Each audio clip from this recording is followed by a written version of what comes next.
श्री कृष्णा श्री कृष्णा श्री कृष्णा श्री कृष्ण। गुरुर्ब्रह्मा गुरुर्विष्णु गुरुर्देवो महेश्वरः गुरु साक्षात् परं ब्रह्म तस्मै श्री गुरवे नमः। तस्मै श्री गुरवे नमः।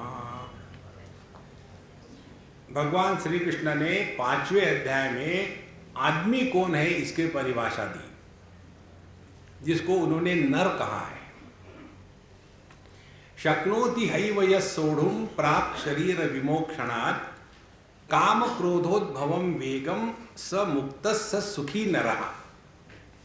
कहते हैं जो व्यक्ति जिंदा रहते समय काम और क्रोध दोनों को मिला करके होता है मोह, जो व्यक्ति काम क्रोध के आवेग को सह सकता है वो मुक्त है, वह सुखी है और वह नर है, बाकी के वानर है। जीवन में यदि हम अपने काम क्रोध के आवेग को सह नहीं सके तो हम अपना सत्यानाश कर लेते हैं। और इसका कारण क्या है? इसके कारण दो है। एक कारण, हम 2 क्षण के लिए भूल जाते हैं कि हम है कौन। देखो, अर्जुन के जीवन में यही समस्या रही। 2 क्षण के लिए वो भूल गया कि युद्ध के मैदान में मैं कौन हूं। देखो, युद्ध के मैदान में व्यक्ति केवल योद्धा होता है, उस समय रिश्ते नाते बीच में नहीं आने चाहिए। लेकिन यही हो जाता है, मैं अरुमोर तोर तय माया। जहां ये ममता का राज्य शुरू हो गया, वहां होबेन्ना एकदम नारेबाजी शुरू हो जाती है। तो ये जो ममता का चक्कर है, इससे अपने आप को बचाना है तो पहले अपने व्यक्तित्व को रीडिफाइन करें। देखो कि मैं कौन हूं। हमारे सबकी जीवन की एक ही समस्या है, उसको कहते हैं आइडेंटिटी क्राइसिस। अपने एक बैंक है ना, ICICI, उसका यही अर्थ है। IC माने आइडेंटिटी क्राइसिस, दूसरा IC माने आई एम कंफ्यूज्ड। तो जिसमें आइडेंटिटी क्राइसिस है, जो कंफ्यूज है अपने बारे में, वो मैं हूं। और जब आदमी कंफ्यूज होता है तो जीवन में ना तो भौतिक जगत में बढ़ सकता है, ना तो आध्यात्मिक जगत में बढ़ सकता है। तो पहले 5 अध्याय में भगवान ने अपने आइडेंटिटी को स्पष्ट करने के लिए सब विचार बतलाए। फिर दूसरी समस्या आती है, और वो ये समस्या है कि हमारा अपने पर कोई कंट्रोल नहीं है। जो मनुष्य अपने मन के अनुसार नाचता है वो स्वयं का दुश्मन है। 6वें अध्याय में भगवान यही कहते हैं, उद्धरेदात्मनात्मानं नात्मानम् अवसादेत् आत्मैव आत्मनो बंधु आत्मैव रिपुरात्मना। अपना सत्यानाश मत करो, नात्मानम् अवसादेत्, अपना सत्यानाश मत करो, अपना उद्धार करो। देखो, दुनिया का उद्धार हमको नहीं करना, जिसने दुनिया बनाई है वो परेशान होगा, हम क्यों परेशान होंगे? हमको अपना उद्धार करना है। और अपना उद्धार करने के लिए आवश्यकता किस बात की है? हम अपने मन के गुलाम है या हम अपने मन को अपनी गुलामी में रखते हैं, ये बात। तो 6वें अध्याय में भगवान ने दूसरी महत्व की बात बताई। हमको मन में नियंत्रण लाने के लिए 2 बातें आवश्यक है। One has to be disciplined. जीवन में सेल्फ डिसिप्लिन होना आवश्यक है। देखो, उसके एक उदाहरण दो आपको। एक बार मैं कोयम्बतूर में था और उस कोयम्बतूर में जिनके यहाँ रहता था एक, शायद कौन थे, मारवाड़ी थे। तो उनका एक छोटा सा बालक था, लड़की थी अपने इसके जैसी। तो उसने एक दिन मुझे आकर के कहा, स्वामी जी आंखें बंद करो। मैंने आंखें बंद करी। बोले हाथ सीधा करो। हमने हाथ सीधा किया। उसने हमारे हाथ पर कुछ रखा। बोले अब आंखें खोलो। तो एक घड़ी थी, प्लास्टिक की आती है ना वो घड़ी, वो घड़ी थी। तो बोले स्वामी जी कैसी लगी? बहुत अच्छी है। बोले बताओ मैंने आपको घड़ी क्यों दी? हमने कहा बिकॉज यू लव मी। नहीं नहीं स्वामी जी, उसके लिए नहीं दी। फिर किस लिए? आपको सुबह जल्दी उठना पड़ता है ना, आप बाबा जी हो, 4 बजे उठना पड़ता है, इसीलिए अलार्म लगाओ और उठ जाओ। हमने कहा तुम्हारी प्लास्टिक की घड़ी मुझे नहीं जगाती। जो व्यक्ति अपने 2 चीजों को समझ लेना, जिसकी भूख ठीक होती है और जिसकी नींद ठीक होती है, वही स्वस्थ है। कितनी सिंपल बात है। हमको रात भर नींद नहीं आते, करवटें बदलते रहते हैं, और भूख का और बुरा हाल है। खाएंगे तो इतना खाएंगे, नहीं तो भूख ही नहीं लगती। या तो एकदम कुंभकर्ण बन जाएंगे या तो फिर बकासुर बन जाएंगे। नहीं, तो जब ये अपने पर स्वयं नियंत्रण आ जाता है, जब हम चाहे सो जाए, जब हम चाहे जग जाए। भगवान श्री कृष्ण अर्जुन को एक नाम से संबोधित करते हैं, गुड़ाकेश। गुड़ाकेश माने जिसने अपने नींद पर विजय प्राप्त कर लिया है। अरे हमने भी किया है महाराज, हम तो कभी भी सो सकते हैं, वो विजय नहीं है। जब चाहे तब जग भी सकते, वो विजय है। देखो, तो जब हमने अपने मैं को रीडिफाइन किया और अपने मन पर नियंत्रण किया, तो व्यक्ति में अपना मैं बड़ा तगड़ा हो जाता है और व्यक्ति को अपने बारे में बड़ा अच्छा लगता है। मैं ऐसा हूँ, मैं वैसा हूँ, मैं बड़ा अच्छा हूँ, मैं लोगों के जैसा नहीं। ये मैं। इसीलिए ये यज्ञ में बलि चढ़ता है बकरे का, क्योंकि बकरा ही कहता है मैं। देखो, अभी इस मैं को हमको ठीक करना है। अभी इस मैं को ठीक करने के लिए एक ही उपाय है, अपने मैं को किसी के सामने झुका दो। और हम किसके सामने झुकते हैं? जिसमें कुछ श्रेष्ठता हम देखते हैं, अपने आप झुक जाते हैं। देखो, तो सब में सामान्य श्रेष्ठता क्या हो सकती है?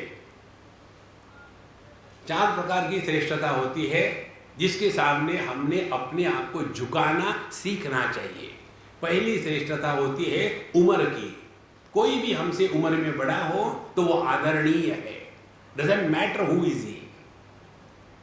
दूसरी श्रेष्ठता होती है कोई हमसे अमीर हो तो उसके प्रति आदर होना चाहिए। जिस लक्ष्मी ने उसके पास जाने को कबूल किया है, उसके बारे में हमको बुरा अच्छा कहने का क्या अधिकार है?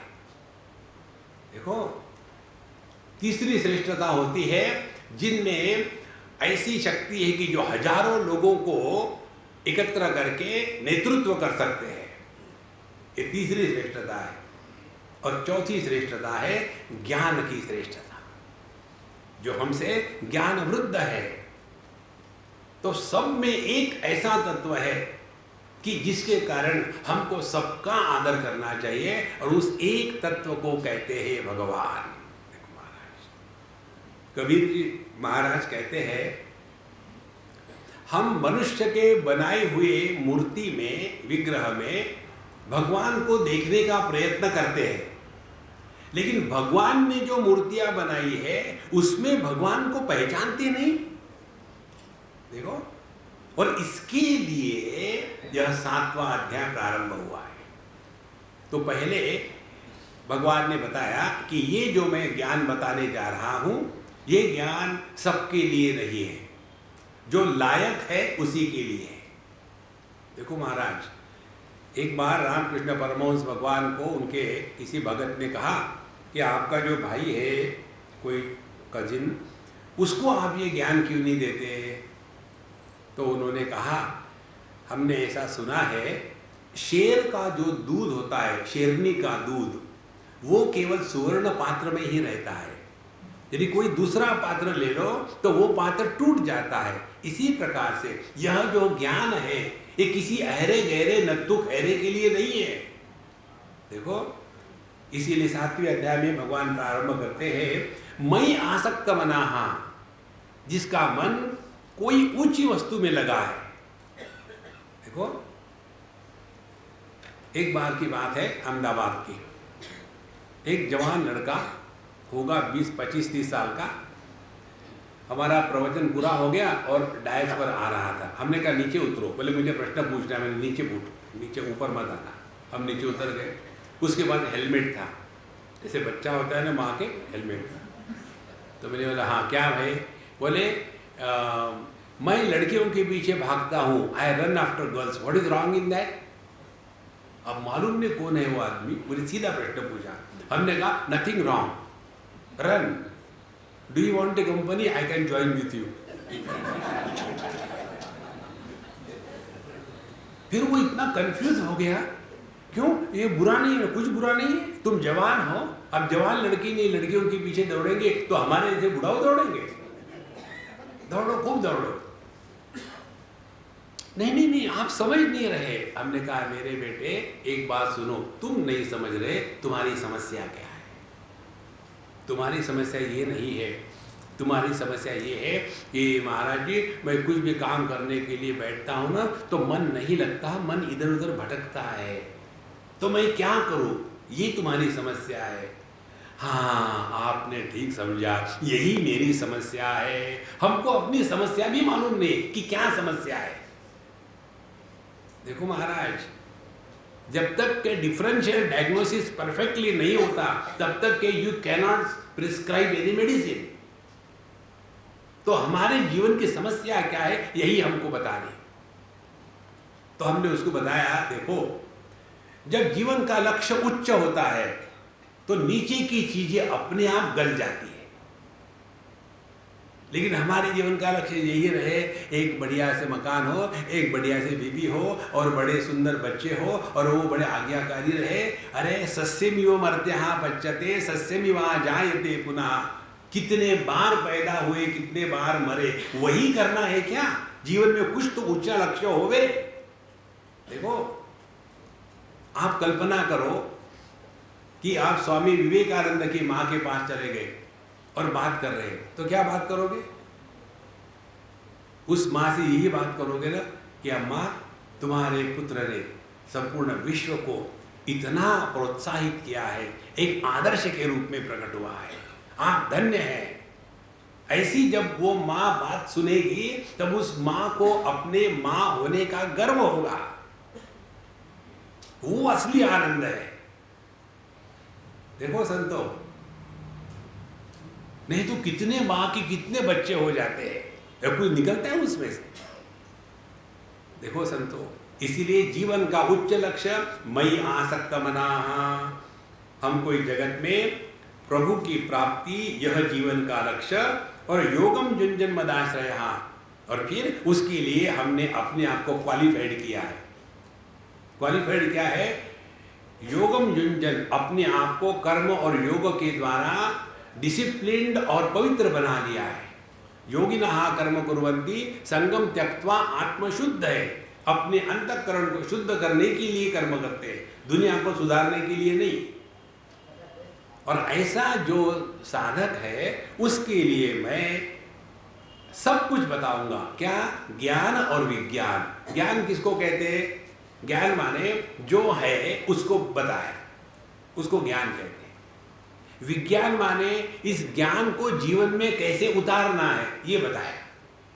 देखो, यदि हमको ज्ञान हो कि बिजली के वायर को हाथ लगाना नहीं चाहिए क्योंकि शॉक बैठता है, और फिर भी हम हर बार जाकर के हाथ लगाते हैं, तो वो ज्ञान का मतलब क्या हुआ? इसी प्रकार से भगवद गीता 7वां अध्याय हमको ज्ञान और विज्ञान दोनों बातें बताता है। और क्या कहते हैं? ये ज्ञान जो है इसको प्राप्त होने के बाद जगत में और कुछ भी प्राप्तव्य नहीं रहता, और इस मार्ग पर चलने वाले 12 to a dozen नहीं होते, एक हाथ होता है जो इस तत्व को जानने के लिए भूखा होता है। एक बार, आज रामकृष्ण परमहंस की ज़्यादा ही याद आ रही, एक बार उनके शिष्य ने उनको पूछा कि भगवान, माँ आपसे बात करती है, हमसे क्यों नहीं बात करती, क्या कारण है? तो उन्होंने कहा कि तुम नहीं चाहते हो कि तुमसे बात करें। बोले नहीं नहीं, मैं रियली चाहता हूँ। बोले हो ही नहीं सकता, तुम यदि रियली चाहो तो माँ तुमसे बात करेगी। बोले मैं रियली चाहता हूँ। बोले नहीं, ये हो ही नहीं सकता, कितना चाहना चाहिए। उनका बाद में बात करते जो लोग नहाते हैं पहले, गंगा जी में गए नहाने के लिए, और उन्होंने अपने शिष्य का सर पानी के नीचे डुबो के पकड़ के रखा है। कब तक रखेगा वो? 10 सेकंड, 20 सेकंड, 40 सेकंड, 50 सेकंड, और फिर झटका मार करके बाहर आ गया और केवल सांस लेना एकमात्र विचार, दूसरा कोई नहीं। तब वो कहते हैं जब तुम पानी के नीचे थे तो सांस लेने के लिए जैसे तड़पते थे, वैसी जब तड़प तुमको माँ के दर्शन के लिए होगी तब जाकर के माँ तुमसे बात करेगी। हमारी स्पिरिचुअलिटी 5 स्टार स्पिरिचुअलिटी। देखो सेठ जी है और उनके गोद में चुन्नू मुन्नू बैठे हुए हैं, सामने सेठानी खड़ी है, सोना जवाहरात उससे लदबद है, राउंड फिगर है, और ये चुन्नू मुन्नू कोई नाक में उंगली डाल रहा है, कान में उंगली डाल रहा है। तब सेठ जी हजारों की गड्डियां गिन रहे हैं। उस समय सामने भगवान आ गए तो कहेंगे वेट फॉर ए मिनट। ऐसा हमको भगवान का दर्शन चाहिए महाराज।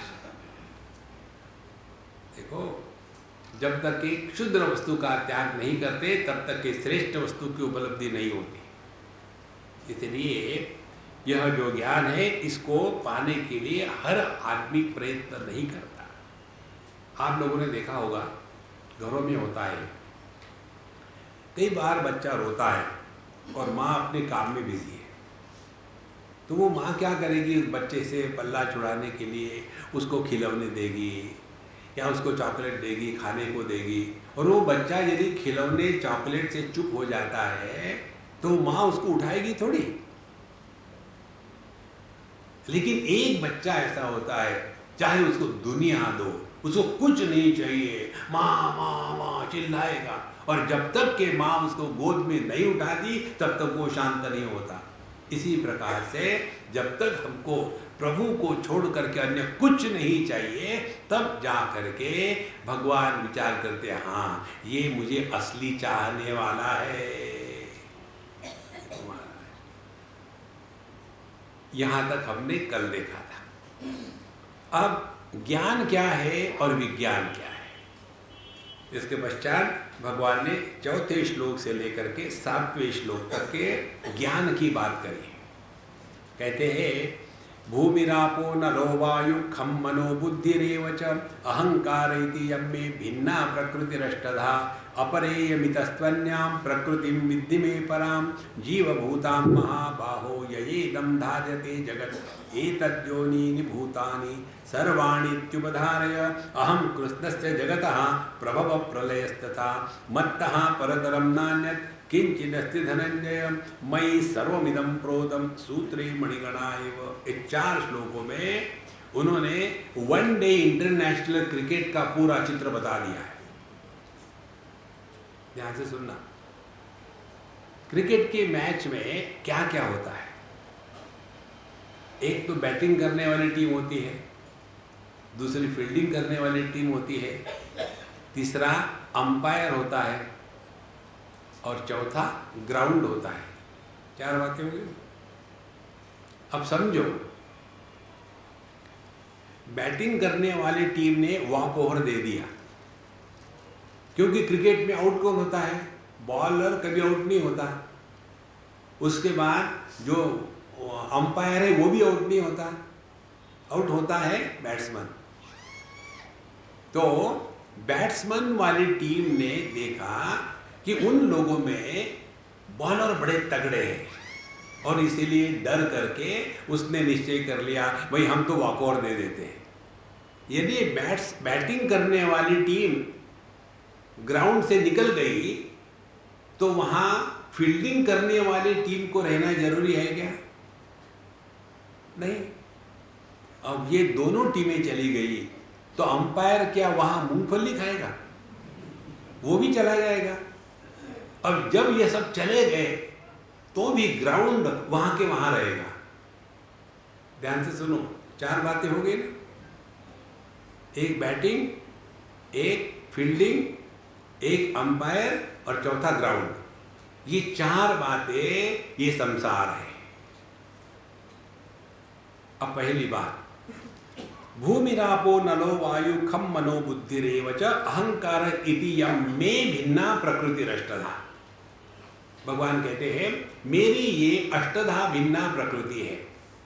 कौन सी प्रकृति है? इसमें पंच महाभूत आ गए, भूमि, आपः, अनलः, वायु और आकाश, ये पंच महाभूत। उसके बाद मन, बुद्धि और अहंकार, 8 हो गए। ये 8 मिला करके यह भिन्ना प्रकृति में अष्टधा, ये भगवान की प्रकृति है। ध्यान से सुनना, भगवान यदि हमारे पिता है और ये प्रकृति यदि भगवान की पत्नी है, तो ये प्रकृति, ये जगत हमारा क्या बना? मां बना ना। तो जगत के प्रति जब हम मातृभावना रखेंगे तो अपने आप हृदय से भोग प्रवृत्ति शांत हो जाएगी। देखो महाराज, ज्ञान तो दे दिया, लेकिन इस श्लोक का जो मुख्य शब्द है वो है मैं प्रकृति भिन्ना अष्टधा, ये मेरी प्रकृति है। देखो कितनी सहज बात है। पंच महाभूत हमने निर्माण नहीं किए, मन, बुद्धि, अहंकार ये हमने निर्माण नहीं किया, तो ये सब का सब प्रभु का है। लेकिन हम सोचते ये मेरा है, ये मेरा है, और इसीलिए जीवन में दुखी होते हैं। देखो, तो ये 5 महाभूत और मन, बुद्धि, अहंकार, ये हमारी कॉजल लेवल प्रकृति है, ये कारणात्मिका प्रकृति है। अब कारणात्मिका का अर्थ समझ लो उदाहरण से। ये जो बच्चे लोग जाते हैं मेडिकल कॉलेज में और पढ़ते हैं, वहाँ पहले पढ़ते हैं एनाटॉमी, और उस एनाटॉमी में किसके ऊपर पढ़ते हैं एनाटॉमी? मुर्दों पर। मुर्दे पड़े हैं वहाँ, और उसका तोड़ फाड़ करके सो देखते हैं। इसको स्कल कहते हैं, इसको वर्टेब्रल कॉलम कहते हैं, इसको कॉलर बोन कहते हैं, इसको ह्यूमरस कहते हैं, इसको फीमर कहते हैं, इसको टिबिया कहते हैं। 1 2 3 4 5 सब के सब हड्डियों को सीख लिया। और जब उनको पढ़ाई पूरी हो गई और डॉक्टर बन गए और सर्जन बन गए, जब वो करेंगे ऑपरेशन, तब ये कहेंगे क्या? अरे यार वो मुर्दा ले आना, मैं भूल गया किडनी कहाँ है। नहीं, ऐसे नहीं होता, क्योंकि एनाटॉमी सबके लिए सामान्य है। इसी प्रकार से पंच महाभूत सबके लिए सामान्य है। ऐसे थोड़ी होता है कि महात्माओं का शरीर 6.5 महाभूतों से बना है, और जो बेचारे गरीब है उनका शरीर जो है वो 2.5 महाभूतों से बना है। नहीं, तो ये हम सब के सब एक ही मिट्टी के बने हुए हैं महाराज। इस दृष्टि को जो जागृत करता है उसने इस ज्ञान को समझा है। देखो, लेकिन हम इतने छोटे दायरे में फंसे हुए हैं, उसी के कारण दुखी होते हैं। एक बार एक हांगकांग के एनआरआई इंडिया में आकर के पूना में सेटल हो रहे थे। ये जितने भी एनआरआई होते हैं ना, जाते तो है बाहर, लेकिन वहाँ से फ्रस्ट्रेट होकर के इंडिया में आते हैं, और इंडिया में आने के बाद यहाँ भी फ्रस्ट्रेट रहते हैं। देखो, उनका फ्रस्ट्रेशन रहने का कारण क्या है? इंडिया में इंफ्रास्ट्रक्चर ठीक नहीं है, और बाकी देशों में इतना अच्छा इंफ्रास्ट्रक्चर है कि कोई घर में रहना ही नहीं चाहता, बाहर ही भटकते रहते हैं। हमने कहा महाराज, इंडिया में इंफ्रास्ट्रक्चर ठीक ना हो, लेकिन इंट्राफ्रैक्चर नहीं है, वहाँ इंट्राफ्रैक्चर है। देखो, बढ़िया से बढ़िया कार होगी, लेकिन बगल में बैठने के लिए कोई नहीं है। बढ़िया से बढ़िया बिस्तर होगा, लेकिन जब तक के गोलियां नहीं खाती नींद नहीं आएगी। बड़ा मकान होगा, लेकिन साथ में बैठने के लिए कोई नहीं है। ये कोई लाइफ है? तो ऐसे एक एनआरआई महात्मा जी पूना में, उन्होंने एक बहुत बड़ा महल ले लिया और हमको इनॉग्रेशन करने के लिए बुलाया। हम लोग हर काम के लिए फिट होते हैं। कोई पैदा होता है तो हम जाते हैं, कोई मरता है तो हम जाते हैं, कोई मरता नहीं तो भी हम जाते हैं। हम हर, जैसे मास्टर की होती है ना, सबके लिए तैयार। तो हम गए उनका इनॉग्रेशन करने के लिए, और उनके घर में उन्होंने ड्राइंग रूम में इतना सारा दुनिया भर का सामान भर के रखा था कि आप ऐसे लगता है कि कहीं म्यूजियम में आ गए। इधर हाथ करो तो लिबर्टी खड़ी, अरे हाथ टूट जाएगा उसका। इधर हाथ करो तो आईफल टावर गिर जाएगा। हम बड़े डर डर के चल रहे थे कमरे में। फिर हमने उनको पूछा, अरे भाई तुम मुझे घर ले जाने वाले थे, ये म्यूजियम क्यों ले आए? Swami ji this is my drawing room. बाप रे। फिर उन्होंने मुझे पूछा, ये पूरे ड्राइंग रूम का कितना खर्चा हो गया होगा? हमने होगा कोई 100-200 रुपये। बोले स्वामी जी आपको क्या, हमने कभी ज़िंदगी में घर बांधा नहीं, खरीदा नहीं, मुझे क्या फर्क पड़ता है। फिर उन्होंने कहा इस ड्राइंग रूम की कीमत 3 करोड़ रुपए है। और जब उन्होंने 3 करोड़ कहा तो उनको लगा कि मेरे जैसा पूर्ण विश्व में कोई नहीं है। 3 करोड़ रुपए का ड्राइंग रूम है। अच्छा, हम नाटक करने में बहुत उस्ताद है, भगवान कृष्ण के भगत है। तो हमने कहा भाई वो लड्डू क्या है? बोले स्वामी जी वो लड्डू नहीं है, इट्स कॉल्ड ग्लोब। जो भी होगा अंग्रेजी में, हम तो लड्डू कहेंगे। तो वो क्या है? बोले ये पृथ्वी का पूरा ग्लोब है। पृथ्वी आप अपने घर में ले आए हो? बोले नहीं स्वामी जी मॉडल है। अच्छी बात है। अच्छा इसमें क्या क्या होता है? बोले आपने कभी देखा नहीं? कभी देखा ही नहीं। फिर वो गए दिखा रहे हैं। बोले देखो ये अमेरिका है। हमने कहा इसमें अपना इंडिया है क्या? बोले हाँ है, ये इंडिया है। बहुत बढ़िया। इंडिया में महाराष्ट्र कहाँ है? ये महाराष्ट्र है। महाराष्ट्र में पूना कहाँ है? ये पूना है। इस पूना में ये जो सदाशिव पेठ है वो कहाँ है? वो यहाँ है। इस सदाशिव पेठ में ये गली है, ये गली कहाँ है? वो यहाँ है। उस गली में ये हॉल कहाँ है? ये यहाँ है। उसमें आप और मैं कहाँ है? देखो महाराज, यदि आप विश्व की तरफ देखो ना तो हम कितने तुच्छ है ये समझ में आता है। लेकिन अहंकार विमूढ़ात्मा, मेरे पास ये है, मेरे पास वो है। तो यह जो संपूर्ण विश्व है ये भिन्ना में प्रकृति रष्टधा। भगवान कहते हैं कि हे अर्जुन यह मेरी प्रकृति है। दूसरे की वस्तु को अपनी कहना छुपे छुपे उसको चोरी कहते हैं, और खुल्लम खुल्ला उसको डकैती कहते हैं। अब ध्यान से सुनो, हम आप सबको डकैत जाहिर करने वाले। तैयार हो जाओ। हम में से किसने अपने देह का निर्माण किया है? किसी ने नहीं। I am a self made man. कई लोग कहते हैं ना, I am a self made man, like an amoeba I have created myself. देखो संतो, तो देह तो हमारा माँ बाप ने बनाया है, और उस देह में हम घुस गए और डकैती कर ली। ये देह मैं हूं, ये देह मेरा है। और वो कुल्लम कुल्ला चोरी से करते तो चोर कहते, और खुल्लम खुल्ला करेंगे तो डकैत कहेंगे। लेकिन डकैतों की दुनिया में जब सभी डकैत है तो कौन किसको कहेगा? देखो चोरों के राज्य में चले जाओ तो एक दूसरे को चोर कहना, it is a respectful address. ये अपमान थोड़ी होता है। इसीलिए महाराज ये देह से प्रकृति प्रारंभ होती है। ना तो ये देह कभी अपना था, ना तो ये हमारी बात मानता है, लेकिन ये मैं हूँ, मेरा हूँ। भगवान कहते हैं कि भैया ये प्रकृति मेरी है, तुम्हारी नहीं है। भिन्ना प्रकृति रष्टता। जहां हमने ये बात को स्वीकार किया, अपने दृष्टि में परिवर्तन आ जाएगा। जब दृष्टि में परिवर्तन आता है तो जगत के साथ व्यवहार करने में परिवर्तन आ जाता है, और जब व्यवहार में परिवर्तन आता है तब हमारे अनुभूतियों में परिवर्तन आता है। जब अपने अनुभव बदलते हैं तब हमारा जीवन बदलता है। शुरू कहाँ से हुआ? शुरू हुआ हमारी दृष्टि में परिवर्तन लाना है। देखो एक उदाहरण से ये बात क्लियर हो जाएगी। एक बार एक लड़का, हमारे बम्बई की बात है, मोटरसाइकिल में बैठ करके सामने एक लड़की जा रही थी, पीछे से उसने देखा, बिल्कुल शॉर्ट बॉब है और बढ़िया क्या कहते हैं, पैंट शर्ट पहना हुआ है और जा रही थी। तो उस लड़के ने सोचा जाके इसको जरा इसके साथ ईव टीजिंग करें।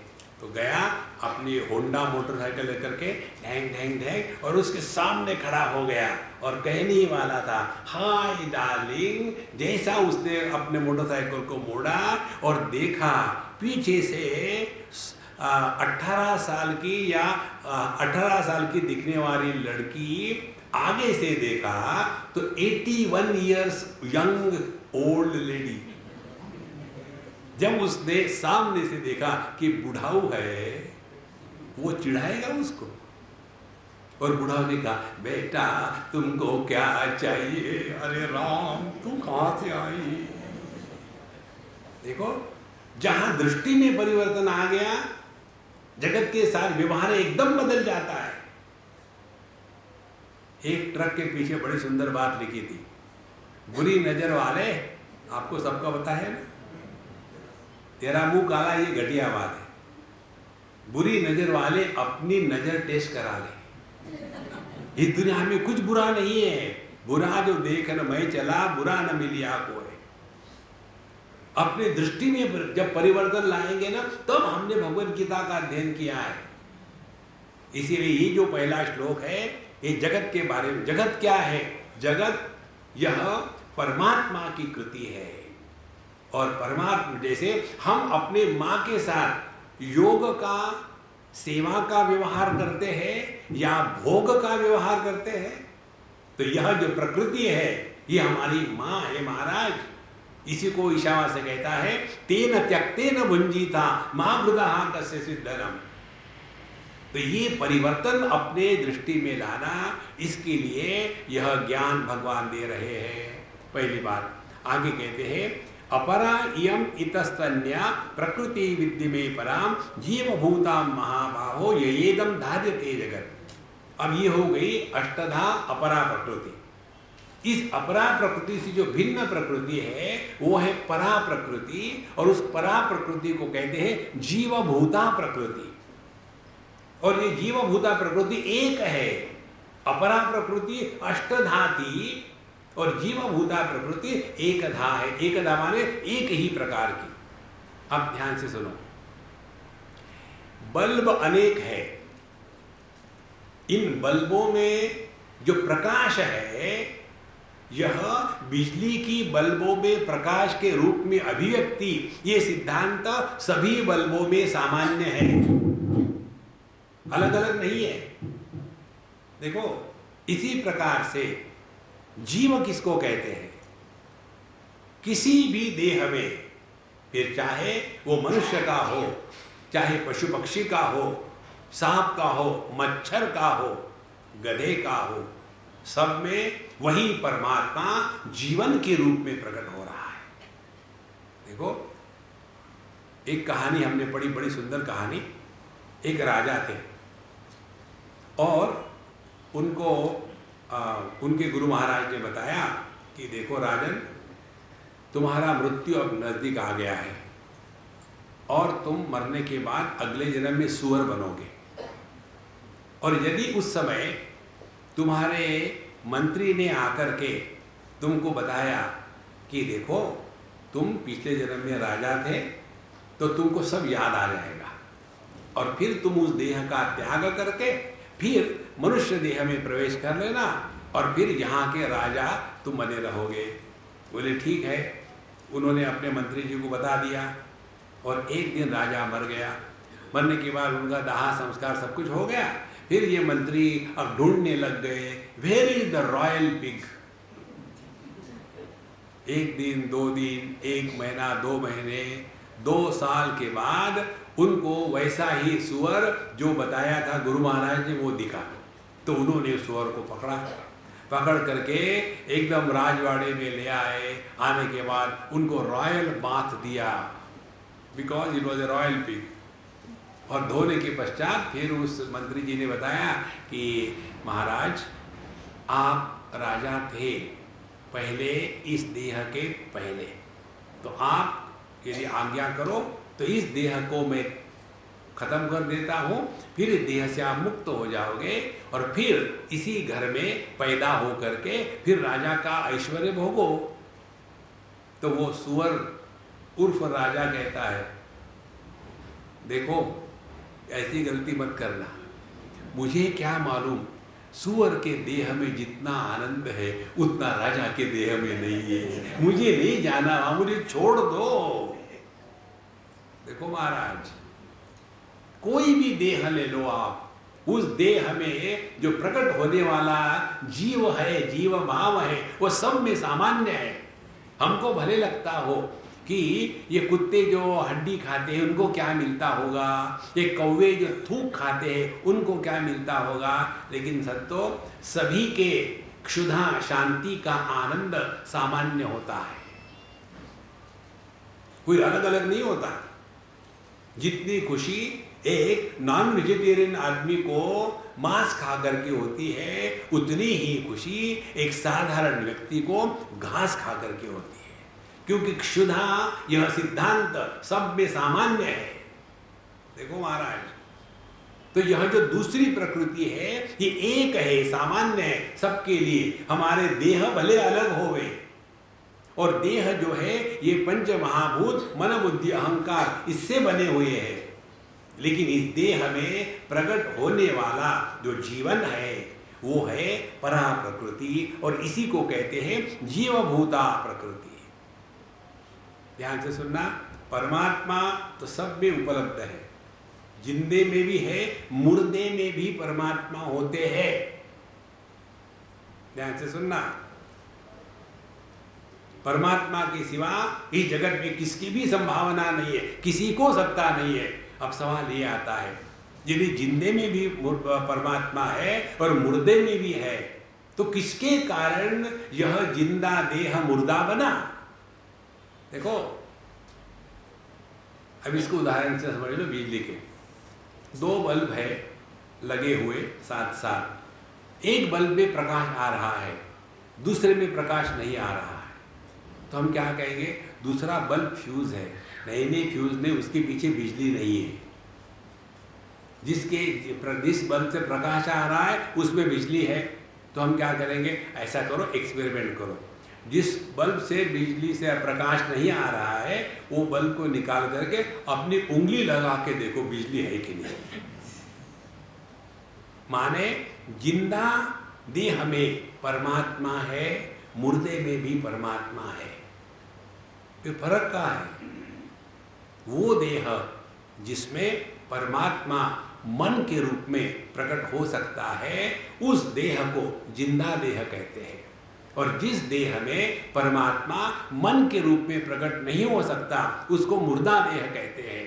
जैसे एक बल्ब जिसमें बिजली प्रकाश के रूप में प्रकट होती है उसको जिंदा बल्ब कहते हैं, और दूसरा बल्ब जिसमें बिजली प्रकाश के रूप में प्रकट नहीं हो सकती है उसको मुर्दा कहते हैं। इसका बिजली से कुछ भी लेना देना नहीं।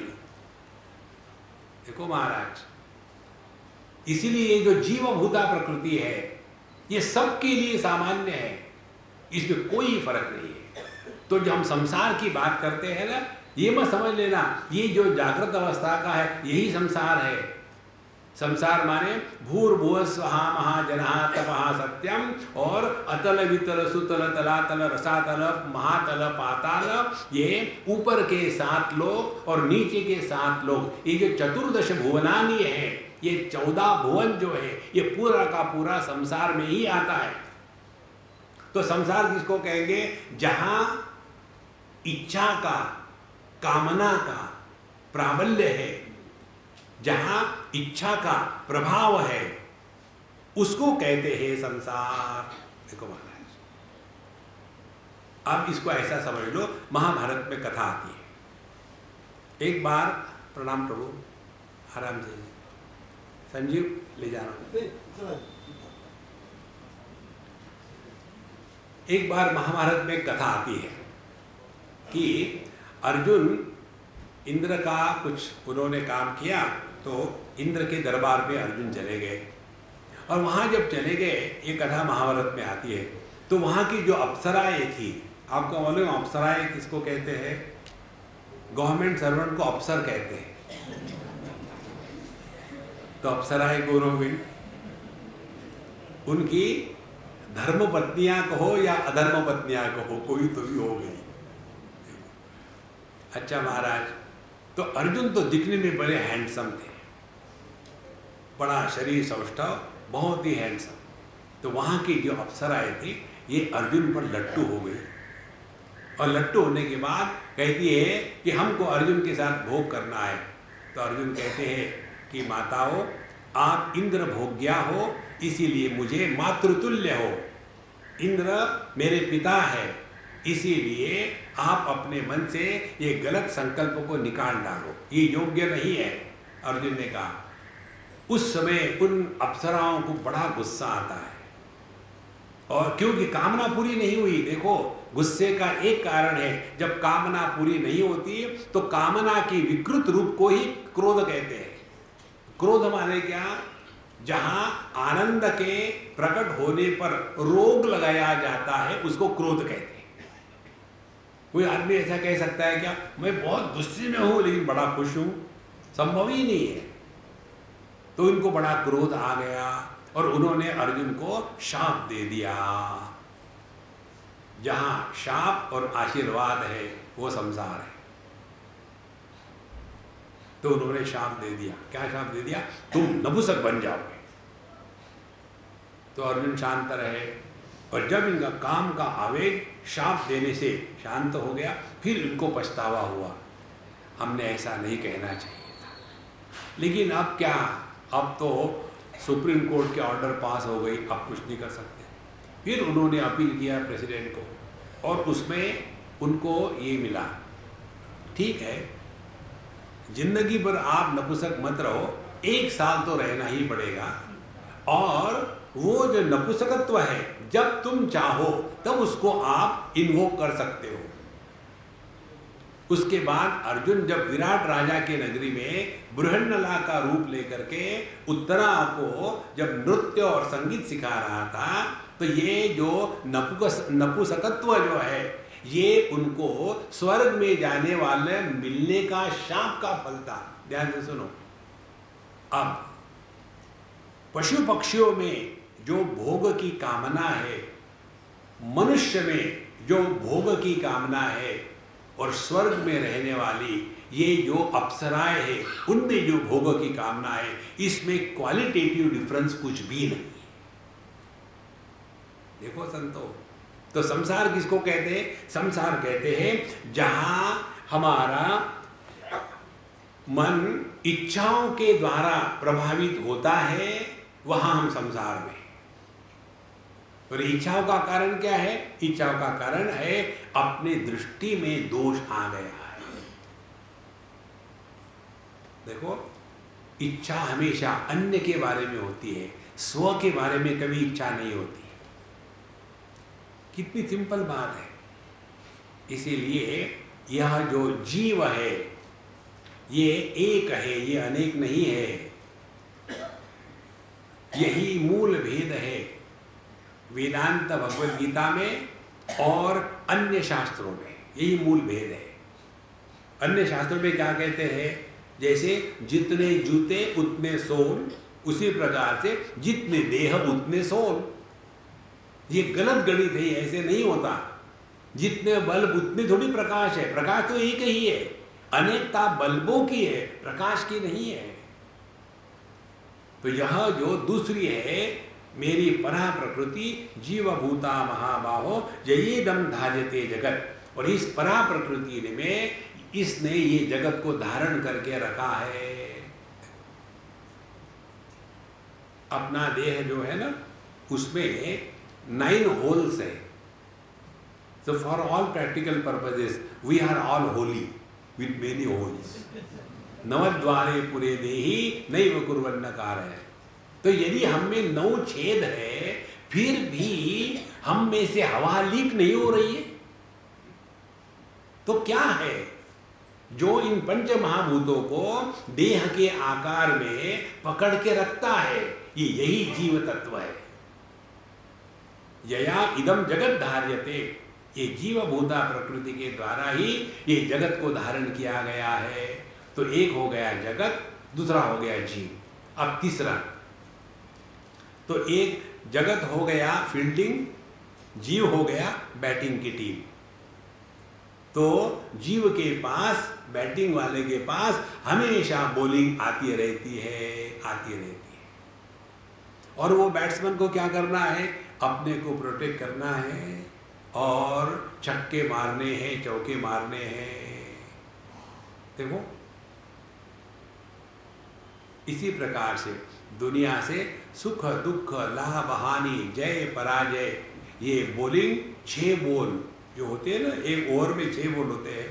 तो 6 बॉल कौन से है? पहले जय पराजय 2 बॉल आ गए, दूसरे लाभ हानि, तीसरे सुख दुख। ये 6 बॉल के ओवर हर एक व्यक्ति को जीवन भर बैटिंग करनी पड़ती है। और एक आध बार ऐसा बॉल आता है कि पहला ही बॉल आया, किसका? एकदम पराजय हो गया, हार गए, और उस बॉल में इनकी क्लीन बोल्ड, अब जी के क्या करेंगे, अब तो मैं आत्महत्या ही करना चाहता हूं। पहले ही बॉल में 0 आउट। देखो, जो दूसरे होते हैं वो वहां प्ले कर लेते हैं, भले छक्के ना मारे। पर एक आध ऐसा होता है, कोई भी बॉल आने दो, एक के बाद एक छक्के मारे जा रहे हैं, सेंचुरी के ऊपर सेंचुरी। इसी प्रकार से जो साधु संत होते हैं दुनिया में, वो कभी आउट नहीं होते दुनिया से। इसीलिए आपको किसी भी साधु संत की जीवनी को पढ़ो तो कभी नहीं मिलेगा कि अमुक अमुक साधु संत डिप्रेशन में चले गए। ये डिप्रेशन में जाना माने कॉट आउट, कैच कर लिया उसका। तो एक हो गई बैटिंग की टीम जीव, बॉलिंग की टीम जगत। अब अंपायर कौन है? अंपायर है, आगे श्लोक में कहते हैं, एतद् योनीनि भूतानि सर्वाणि इत्युपधारय अहम कृष्णस्य जगतः प्रभव प्रलयस्तथा। यह संपूर्ण जगत और इस जगत में रहने वाले जितने जीव मात्र है, इन सब का नियंत्रण करने वाला मैं ईश्वर इन सब को नियंत्रित रखता हूं। जब बॉलर कहता है LBW, हम एक बार बच्चों के साथ क्रिकेट खेल रहे थे एक कैंप में, उन्होंने बॉलिंग करी और हम बैटिंग कर रहे थे, और वो बॉल गायब हो गया। तो बच्चे ने कहा LBW। तो हमने कहा LBW कैसे, क्या इसका मतलब है? बोले LBW माने लुंगी बिफोर विकेट। बोले हमारा बॉल आपकी लुंगी में अड़ गया है, निकालो तो सही। देखो, तो एक बार बॉलिंग किया जगत ने, और बॉलिंग ये किया कि इसने गलत काम किया है, इसको नरक में भेजो, अपील किया। और भगवान शांत है, कौन अच्छा है कौन बुरा है, किसको क्या देना है क्या नहीं देना है, इसका निर्णय लेने का अधिकार जगत को नहीं है। उसका निर्णय लेंगे भगवान, उसका निर्णय लेंगे द अंपायर। और अंपायर कैसा होता है? यदि अच्छी बॉलिंग करी तो अंपायर एप्रिसिएट नहीं करता, लेकिन गलत बॉलिंग करी तो अंपायर कहता है नो बॉल, कहता है वाइड बॉल। इसी प्रकार से आप अपना जीवन बढ़िया जियो तो भगवान आपको कभी एप्रिसिएट नहीं करेंगे। गलती करो सीधी उंगली ऊपर जाएगी, LBW। वहां थर्ड अंपायर नहीं होता, वो सीधा बता देते हैं। देखो संतो, तो 3 बातें हो गई, एक जगत, दूसरा जीव, और इन दोनों का नियंत्रण करने वाला ईश्वर। और ये जो ईश्वर है, यहीं से संपूर्ण विश्व प्रकट हुआ है। मयि एव सकलं जातम मयि सर्वं प्रतिष्ठितम मयि सर्वं लयम याति तद ब्रह्माद्वयमस्म्य। तो जीव जगत ईश्वर हो गया। अब ये तीनों का आधार क्या है? देखो, यदि क्रिकेट की मैच खेलने के लिए ग्राउंड मिला नहीं तो क्या मैच क्या कागज पर खेलेंगे? तो ग्राउंड होना आवश्यक है। और ये ग्राउंड कैसा है? इस ग्राउंड पर चाहे कोई हारे चाहे कोई जीते, चाहे किसी ने छक्का मारा हो या चाहे कोई क्लीन बोल्ड हो गया हो, उस ग्राउंड को कोई फर्क नहीं पड़ता। चाहे उस ग्राउंड पर 10,000 आदमी आके देखे मैच या कोई भी ना हो, तो जब लोग आते हैं तो ग्राउंड को भारी फील नहीं होता। जब सब चले जाते हैं तो अकेलापन फील नहीं होता। यह जो चौथा तत्व है वो परमात्मा तत्व है। और यही बात अगले श्लोक में कहते भगवान कि मत्तः परतरम नान्यत् किंचिदस्ति धनंजय मयि सर्वमिदं प्रोतं सूत्रे मणिगणा इव। देखो मेरा ध्यान से सुनना ठीक से। ये जो आपके सामने मुझे खूंटी समझ करके लटकाने वाली वस्तु है, इसको हम क्या कहेंगे? ये माला है। लेकिन ये माला नाम की कोई वस्तु है क्या? जैसे हमने समझो इसको धागे को तोड़ा और उसमें से एक एक एक करके सब फूल निकाल दिए, सब फूल निकाल दिए। फूल सबके सब यही है, धागा भी यही है। अब मुझे बताओ ये माला कहाँ गई? माला नाम की कोई वस्तु नहीं है, ये प्रतीति मात्र है। भगवान यही बताते हैं। सुवर्ण का धागा हो और उसमें सुवर्ण के मणि पिरोए हो और एक बढ़िया नेकलेस बन गई हो, तो उसमें हम क्या कहेंगे? जो धागा है वो आधार है और जो मणि है आधेय है। लेकिन सुवर्ण की दृष्टि से देखो, जो आधार और आधेय है ये दोनों के दोनों सुवर्ण ही है। इसी प्रकार से चाहे जगत देखो वो भी परमात्मा है, चाहे जीव देखो वो भी परमात्मा है, इनका नियंत्रण करने वाला ईश्वर वो भी परमात्मा है। एक ही परमात्मा तीन उपाधियों के कारण तीन प्रकार से कहा जाता है। जैसे एक ही आदमी अपने पिता के उपाधि को धारण करता है तो उसको पुत्र कहते हैं, वही आदमी जब अपने पत्नी के उपाधि को धारण करता है तो उसको पति कहते हैं, और वही आदमी जब अपने पुत्र की उपाधि को धारण करता है तब उसको पिता कहते हैं। तो क्या वो एक आदमी तीन बना? एक ही है ना। तो उपाधि के कारण अनेकता है। अब ये तीन जो उपाधियां है, जीव की उपाधि पंचकोशों की, इसीलिए हम लोग सुबह में जो पढ़ रहे हैं ना वेदांत भूपाळी, पंचकोशांचे पांगरुण विवेक हस्ताने काढून देहत्रयाचे अंतरुण वत्सा गुंडाळून ठेवीतू। जब तक हम अपने ये जीव भाव का त्याग नहीं करेंगे तब तक के ये दुनिया और ईश्वर दोनों हमको परेशान करेंगे। जगत पर हमारा कोई अधिकार नहीं, उसी प्रकार से ईश्वर पर हमारा कोई नियंत्रण नहीं। हमारा कुछ हो सकता है अपने इस देहात्म भाव की निवृत्ति और जीवात्म भाव से छुटकारा। ये दो चीजें आध्यात्मिक साधना कही जाती है। देखो संतो, यदि ये दो चीजें नहीं हुई तो आप कुछ भी करो, कुरुते गंगा सागर गमनम व्रत परिपालनम अथवा दानम ज्ञान विहीन सर्वमतेन भजति न मुक्तिम जन्मशतेन भज गोविंदम भज गोविंदम। दान करो, धर्म करो और बड़े बड़े तीर्थ क्षेत्र में जाओ और नहाओ धो, उससे पुण्य मिलेगा और स्वर्ग में जाओगे। स्वर्ग में भी झोपड़पट्टी है। देखो महाराज, क्षीणे पुण्य मर्त्य लोकम विशन्ति। कब तक रहेंगे हम स्वर्ग में? वहां से भी धक्के मार के निकाल दिया जाएगा। इसीलिए महाराज ये चार बातों को स्पष्ट समझ लेना। जो जगत का आधार है वही जीव का आधार है, वही ईश्वर का आधार है, और ये एक ही तत्व तीन रूपों में बढ़ गया तीन उपाधियों के कारण। यदि हमने अपने जीव के उपाधि को पंचकोशों से अपने आप को मुक्त किया तो ना तो हम जीव है, तो ना तो जगत रहेगा, ना तो ईश्वर रहेगा। देखो ये अमेरिकन लोग जो करते हैं ना एडवर्टाइजमेंट गिमिक, वो उन्होंने अपने हिंदुस्तान से सीखा है। उनका गिमिक क्या होता है, buy one mattress and get 2 pillows free. यही है ना, पहले नहीं होता था, अभी अमेरिकन स्टाइल यहाँ आ गई। उन्होंने इंडिया से ही सीखा है। कैसे, get married to a boy and get in laws free.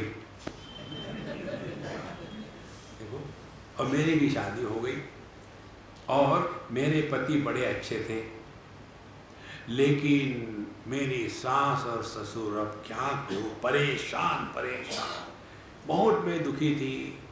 तो एक दिन मैं ऐसे ही ध्यान करने के लिए बैठी कि हे भगवान, मेरे पल्ले में ये भयानक सास ससुर क्यों बांध दिया आपने। तो भगवान मेरे सामने प्रकट हो गए और भगवान ने कहा, बेटा सुनो, ये तुम्हारे पास फ्री में आई हुई वस्तु है। जो वस्तु फ्री में आती है वो बेकार होती है, तो फिर मैं करूं क्या। तो भगवान ने कहा कि ये इस पर चिंतन करो कि ये सास ससुर तुम्हारे पास कैसे आए हैं। तो मैंने कहा, भगवान वो मेरे जीवन में आए जब मैंने इस लड़के से शादी करी, तो इसका उपाय क्या होगा, इस लड़के से डाइवोर्स कर लो। जिस दिन मैंने उस लड़के से साथ डाइवोर्स कर लिया, उस दिन मुझे कुछ करना पड़ेगा क्या अपने सास ससुर का त्याग करने के लिए। ध्यान से सुनना, जिस दिन हमने देहात्म भाव का त्याग कर दिया, ये जगत अपने आप निकल जाता है। जिस दिन हमने जीवात्म भाव का त्याग कर दिया, पाप पुण्य धर्म अधर्म, पिछला जन्म अगला जन्म, स्वर्ग नरक, ये सब का सब उसी क्षण गायब हो जाता है। देखो, देहात्म भाव की दहेज में ये जागृत अवस्था के सुख दुख मिले, जीवात्म भाव के दहेज में हमको ये पाप पुण्य धर्म अधर्म स्वर्ग नरक ये मिले हैं। ये बताने के लिए भगवान ने इन 4 श्लोकों में शुद्ध बात बताई है। तो पहले भूमिरापो नलो वायु खम मनो बुद्धि रेवच, ये अपरा प्रकृति है परमात्मा की। दूसरी जीवभूता प्रकृति, इसी दुनिया में परमात्मा प्रकट होते हैं उपाधि के माध्यम से। फिर इन दोनों का, जगत का और जीव का नियंत्रण करना पड़ता है। तो इनका नियंत्रण करने वाला कौन है, उसको कहते हैं ईश्वर। अरे माइक वाले जरा ठीक कर। तो जब हम जीव और ईश्वर इन दोनों को समझ लिए हैं, फिर इनका नियंत्रण करने वाला ईश्वर है। अब ये 3 जो हो गए, जीव जगत ईश्वर, इसमें जगत पर हमारा कोई नियंत्रण नहीं है, ईश्वर पर हमारा कोई नियंत्रण नहीं है। हमारा नियंत्रण हो सकता है अपने जीव भाव पर। इसीलिए साधना यही है कि अपने को पहचानो। जिसने अपने को पहचाना है वही प्रभु को पहचान सकता है, क्योंकि संपूर्ण जगत का दर्शन हमको वैसे ही होता है जैसा हमने अपने आप को पहचाना है। देखो, यदि मैं अपने आप को अनमैरिड समझता हूँ तो मेरे लिए जगत क्या है। ये जगत में 2 प्रकार के लोग हैं, those who are married and those who are happy.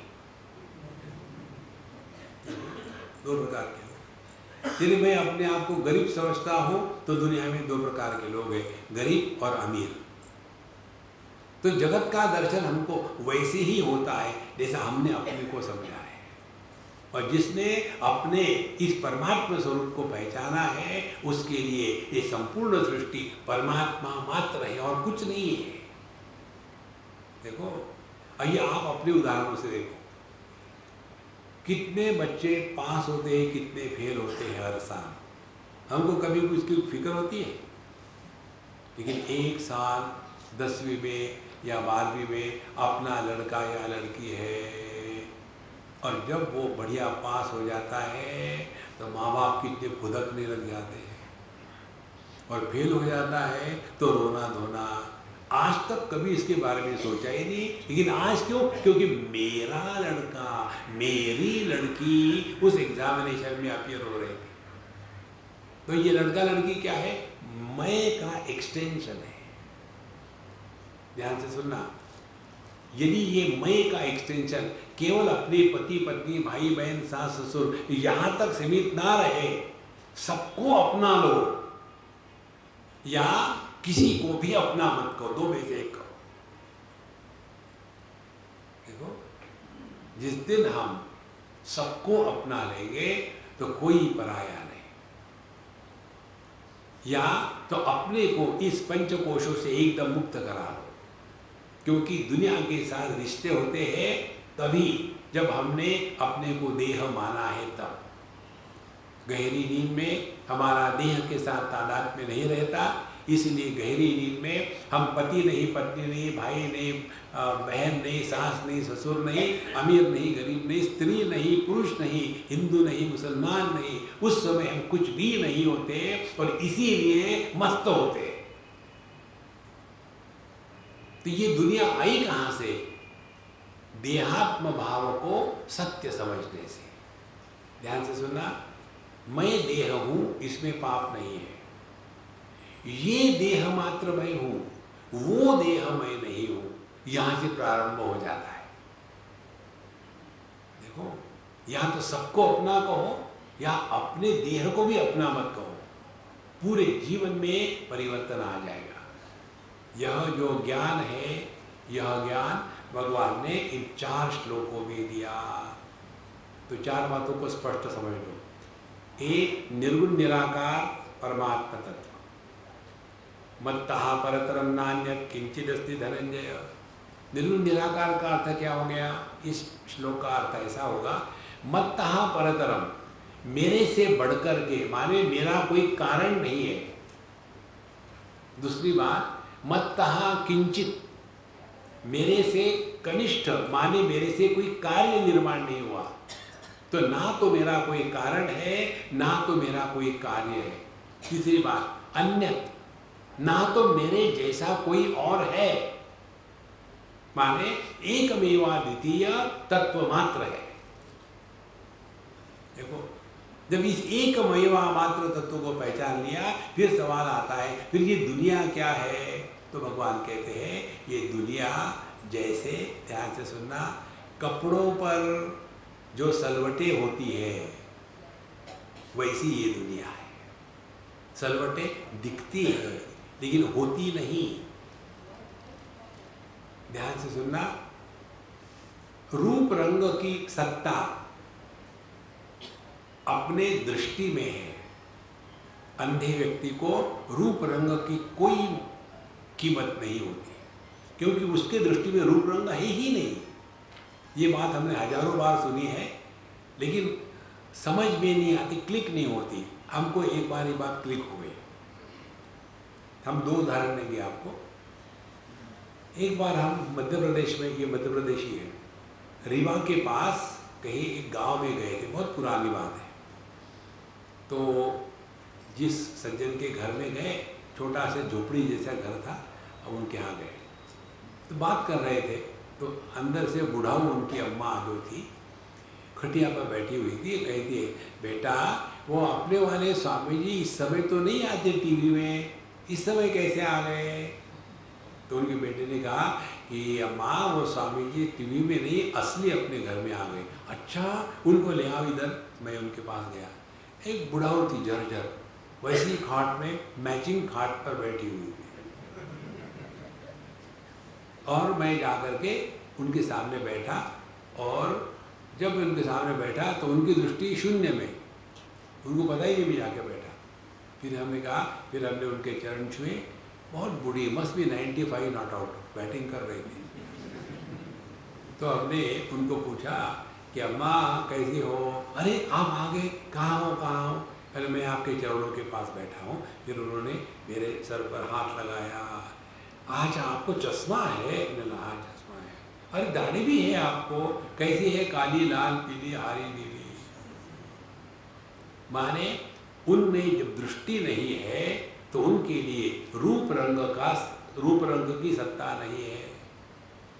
दूसरा उदाहरण, एक हमारे मित्र है गुजराती, एक बार वो हमको ले गए उनके फैक्ट्री में। हमको बिल्कुल नहीं जाना, हम थके हुए थे, लेकिन ज़बरदस्ती ले गए। जब वहाँ पहुँचे तो हमको बड़ी खुशी हो गई, अच्छा हो गया हम आ गए। तो उन्होंने हमको एक हॉल में ले गए और वहाँ की मशीनें हमारे कान तोड़ रही थी, लेकिन उनके काम करने वाले शांत थे। हमने कहा ये कैसे हो रहा? बोले स्वामी जी वो सब के सब बहरे हैं। देखो, जहाँ जिसकी श्रवण शक्ति नॉर्मल है 2 मिनट खड़ा नहीं रह सकता, वहाँ वो जो कान से काम करने वाले नहीं थे वो वहाँ 8-8 घंटे काम करते थे। उनके लिए शब्द की सत्ता ही नहीं थी। इसे समझना क्या है? शब्द कहाँ है? श्रवण शक्ति में। रूप रंग कहाँ है? हमारी दृष्टि में। और दृष्टि, श्रवण शक्ति, ज्ञानेंद्रिय ये कहाँ है? ये मन में है। जब मन सो जाता है गहरी नींद में, तब शब्द स्पर्श रूप रस गंध इनकी कोई सत्ता नहीं। जब इनकी सत्ता नहीं तो जगत गायब हो गया। जगत गायब हो गया तो मैं नहीं, तू नहीं, ये नहीं, वो नहीं। जब हम कुछ भी नहीं होते तो केवल आनंद होता है। देखो, इसीलिए कठोपनिषद में लय प्रक्रिया बताते हैं। यच्छेद्वांग मनसी प्राज्ञः तद्यच्छेद ज्ञान आत्मनि, ज्ञान आत्मनि महति नियच्छेद तद्यच्छेद शांते आत्मनि। देखो, वाणी को मन में शांत करो, मन को बुद्धि में शांत करो, अपनी बुद्धि को परमात्मा की बुद्धि में मिला दो, उसके आगे की बात परमात्मा कर लेंगे। अब वाणी को मन में लगाना, शांत करने का तात्पर्य क्या है? बोलने के पहले सोचो, बोलना आवश्यक है। कितने बार हम बोलते हैं अनावश्यक। ये आपको सीखना है, समझना है ना। तो 4-6 बुढ़ाओ इकट्ठे जब हो जाते हैं ना शाम के समय में, वहाँ जाके के दूर से खड़े रहो, कुछ आप बोलना मत, आपको सीखना है। तो बुढ़ाओ क्रमांक 1 शुरू करेगा।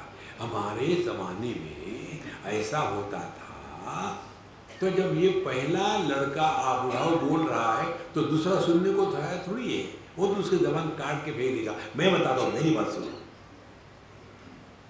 और ये हम नहीं समझते कि हमारे भूत में किसी को भी कोई इंटरेस्ट नहीं होता। Everybody is concern about their future. लेकिन हर एक बार वही बात, चाहे हमको इच्छा हो ना, बोले जाए।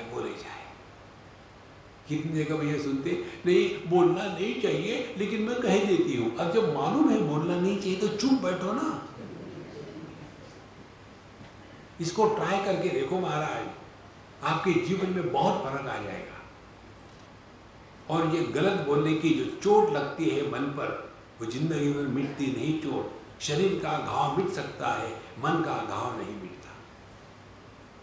यच्छेद्वांग मनसी प्राज्ञः।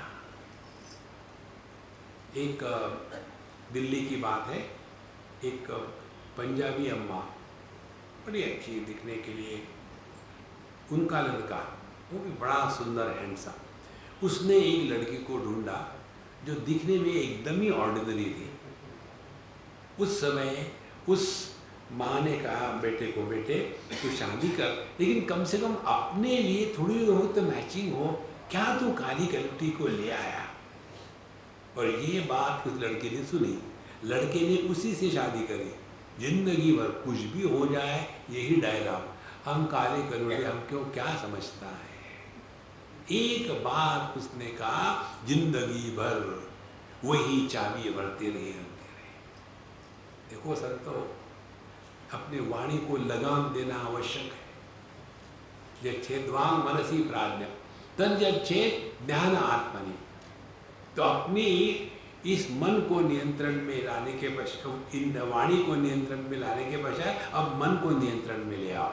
मन को नियंत्रण में लाना ने मन को बुद्धि में सुला देना। बुद्धि में सुला देना माने चिंतन करो, चिंता मत करो। मन चिंता करता है, बुद्धि चिंतन करती है। और ये चिंता करने का एक रोग हो जाता है आदमी को। एक बुढ़ाओं के घर में हम गए, उनके जो बच्चे थे, हमको स्वामी जी हमारी माँ को ज़रा आप समझाओ, खामो खाम की चिंता करती है। बोले अब मैं दादाजी हो गया हूँ, तो मेरे जो पोते हैं वो कॉलेज में जा रहे हैं, अब मेरी माँ को खुशी से रहो ना। बोले मेरे पोतों के जो शादियाँ नहीं है ये उसी में परेशान रहती है, देखो इनको कोई फिक्र ही नहीं, अब ये बच्चे बड़े हो गए, इनकी शादी क्यों नहीं होती। आप इनको समझाओ कि चिंता मत करें, मस्त रहो ना, आपको क्या फर्क पड़ता है। तो लोग हमसे काम करवाते हैं, फ्री में कोई खाना नहीं देता। तो हम गए, अम्मा आपके अगेंस्ट कंप्लेन है। क्या कंप्लेन है? आप बहुत चिंता करती हो, चिंता मत करो। उन्होंने मुझे डांटना शुरू कर दिया, स्वामी जी चिंता मत करो, आपको क्या होता है बोलने के लिए, यही तो एक है मैं कर सकती हूँ, ये भी ना करो तो क्या करो। देखो चिंता करने का मनुष्य को रोग लग जाता है। तो ये चिंता करने वाले होते हैं ना, इसका कारण क्या है, जितना आपका ईगो स्ट्रांग होगा उतनी आप ज़्यादा चिंता करोगे, जितना ईगो कम होगा उतनी कम चिंता। भगवान को ईगो है ही नहीं तो चिंता है ही नहीं, दुनिया आ जाए बाहर में, मस्त रहो ना। देखो नहीं तो कितनी चिंता, अखबार पढ़ लेते और वरी पता नहीं अपने देश का क्या होगा, पता नहीं तो मौज में रहो, पता है तो कुछ करो, चिंता करने की क्या बात है। इसीलिए अपने मन को बुद्धि में मिटाना माने चिंतन शुरू करो, बाबा चिंता करना मन करो।